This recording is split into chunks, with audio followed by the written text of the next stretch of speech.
Yeshua hizo mención del profeta Jonás, el profeta Isaías, el profeta Oseas. A través de Mateo, cuando digo Yeshua hizo referencia, estoy refiriéndome de que tomamos en cuenta la enseñanza de Mateo, la enseñanza de Lucas, la enseñanza de Yohanan, como testigos, como discípulos que fueron de Yeshua y estuvieron escuchándolo, viéndolo, palpando las señales, los milagros y sobre todo recibieron la instrucción de Yeshua. Y por lo tanto, hacían referencia entonces la postura de Yeshua con respecto al sufrimiento.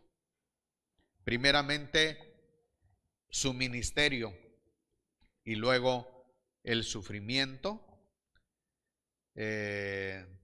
terminando él detallando su muerte, su crucifixión y su resurrección. Eso es lo que estuvimos estudiando el Shabbat pasado. Las referencias que hacía Yeshua, mayormente la resurrección. Y luego terminamos con su ascensión a la diestra del Padre. Entonces tenemos que Yeshua ascendió desde hace 2000 años. Antes de ascender al cielo, Yeshua prometió a sus discípulos la promesa que el Padre le había encargado de derramar la Ruach HaKodesh sobre ellos. Esa promesa se llevó a cabo en el día de Shavuot. Ese tiempo llegó, sucedió, y todos los discípulos, los apóstoles sobre todo, recibieron la promesa del Padre. Y tenemos que Yeshua, una de las cosas que él enseñaba o dijo, es que la Ruach HaKodesh los iba a guiar en la verdad, los iba a guiar en el camino de la enseñanza correcta. La Ruach HaKodesh los consolaría. La Ruach HaKodesh hablaría de la vida de Yeshua. Les haría recordar todas las cosas que habían escuchado de antemano de Yeshua. Así que vamos a iniciar lo que los apóstoles hicieron después de que Yeshua se ausentó de ellos. Y podemos entonces comprobar que verdaderamente se les otorgó la promesa de la Ruach HaKodesh, y tal como Yeshua les hizo saber, sucedió. Todas las promesas, todo lo que se refería en esencia de la palabra griega parakletos, sino que la Ruach HaKodesh haría muchas funciones, llevaría a cabo muchas funciones de parte del Todopoderoso a través de los apóstoles.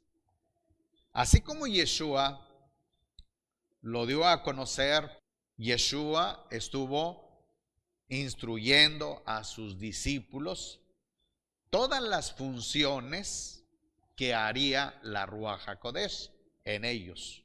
Una vez que ellos recibieran esa promesa del Padre. Les pido que busquen Hechos capítulo 2. Vamos a leer versículo 1 hasta el versículo 4, nada más, para recordar lo que sucedió. Cuando llegó el día de Pentecostés, palabra griega, palabra hebrea diría Shavuot, estaban todos unánimes juntos, y de repente fue hecho en el cielo un estruendo como de una ráfaga de viento impetuoso, el cual llenó toda la casa donde estaban sentados. Y se les aparecieron lenguas como de fuego, que se repartieron y se posaron sobre cada uno de ellos. Y todos fueron llenos de la Ruach HaKodesh y comenzaron a hablar en diferentes lenguas según la Ruach les concedía hablar. Así que en el día de Shavuot, 10 días después de que Yeshua ascendió al Padre, 50 días después del Pesaj, encontramos que nuestro Abacados derrama esa bendición. Todos ellos recibieron la brisa del Abacados. Fueron beneficiados por nuestro Abacados. Ahora, encontramos el mensaje de ellos en el versículo 22 del mismo capítulo 2 de Hechos. Vamos a ver el desenvolvimiento de ellos, de cada uno de los apóstoles. Dice el primer versículo, la expresión de Kefas: varones israelitas, oíd estas palabras, Yeshua Nazareno, varón aprobado por Elohim entre vosotros, con maravillas, prodigios, señales milagrosas, que Elohim hizo por medio de él entre vosotros, como también vosotros sabéis. A este, entregado por el determinado designio y anticipado conocimiento de Elohim, matasteis por mano de inicuo, crucificándolo, al cual Elohim levantó, suelto los dolores de la muerte, por cuanto era imposible que fuera retenido por ella. Detengamos. Tenemos ahora que uno de los apóstoles, llamado Kefas, conocido como Pedro, se levanta ante el pueblo y les da a conocer lo que sucedió en la persona, en la vida de Yeshua. Y les dice, varones israelitas, no porque se encontraran las 12 tribus en ese momento, sino porque el pueblo judío era parte del pueblo de Israel. Y por eso entonces usa esta expresión. Y seguimos. Dice, Yeshua Nazareno, de Nazaret, varón aprobado por Elohim, entre vosotros con maravillas, prodigios y señales milagrosas. Está haciendo un repaso del ministerio de Yeshua. Kefas es un testigo presencial de Yeshua. Pero había inquietudes de parte de los líderes, había confusión. Entonces en este momento encontramos a Kefas aclarando, dando a conocer lo sucedido, y les dice de esta manera: a este entregado por el determinado designio y anticipado conocimiento de Elohim, matasteis por mano de inicuos, crucificándolo. La manera como Yeshua murió, cómo fue sentenciado. Esto ha traído mucha confusión. La palabra crucifixión. Algunos han comentado que Yeshua no murió en una cruz, que Yeshua fue colgado simplemente en una estaca de una sola pieza, en un madero. La razón es porque la Torá así habla, así dice.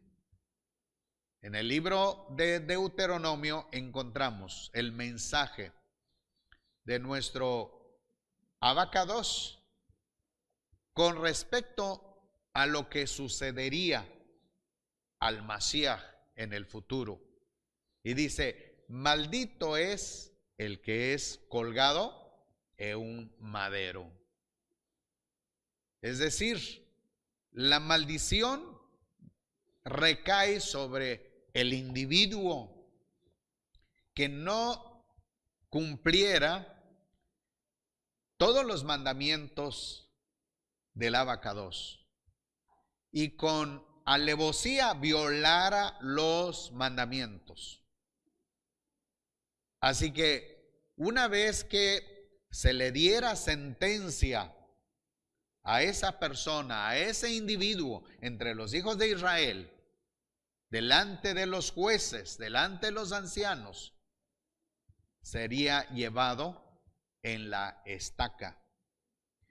Yeshua no fue violador de los mandamientos. Al contrario, Yeshua cumplió cada uno de los mandamientos, cada uno de los estatutos.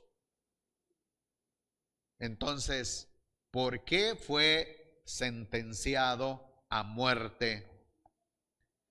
Por la sencilla razón de que era un plan del Todopoderoso que su siervo Yeshua HaMashiach llevara el pecado de todo el mundo. Primeramente el pecado del pueblo de Israel.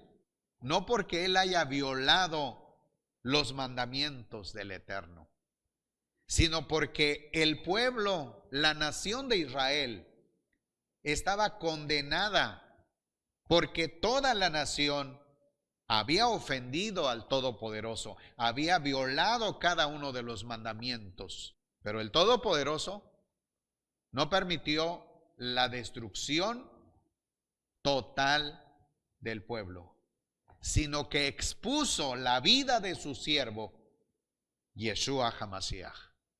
Por eso es Mashiach sufriente.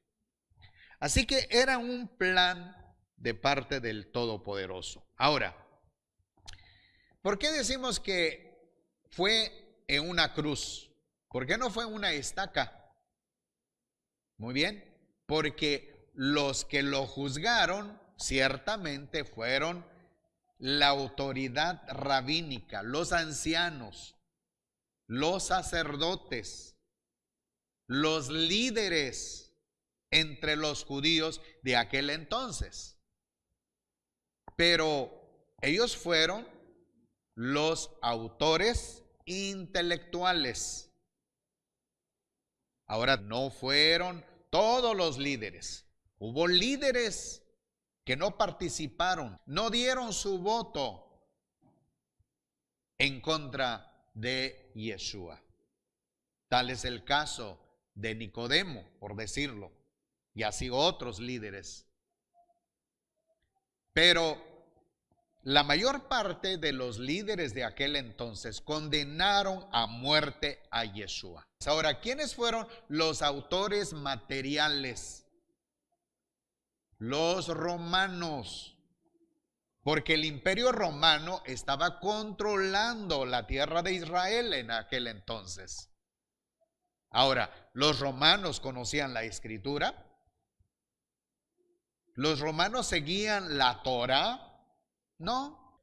Ellos tenían sus propias leyes, su forma de aniquilar a los sentenciados a la muerte. En este caso, llevaron a cabo la muerte de Yeshua en una cruz.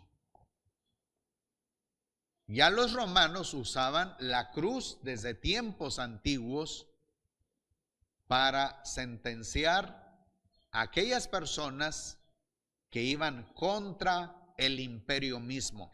Pasemos ahora el siguiente versículo, dice 24, el cual Elohim levantó, suelto los dolores de la muerte, por cuanto era imposible que fuera retenido por ella. Ahora está hablando Kefas de que Yeshua no permaneció en la tumba. El Abacados no permitió corrupción en el cuerpo de Yeshua. Porque David dice respecto a él, veía al Señor continuamente delante de mí, pues está a mi diestra para que no sea conmovido.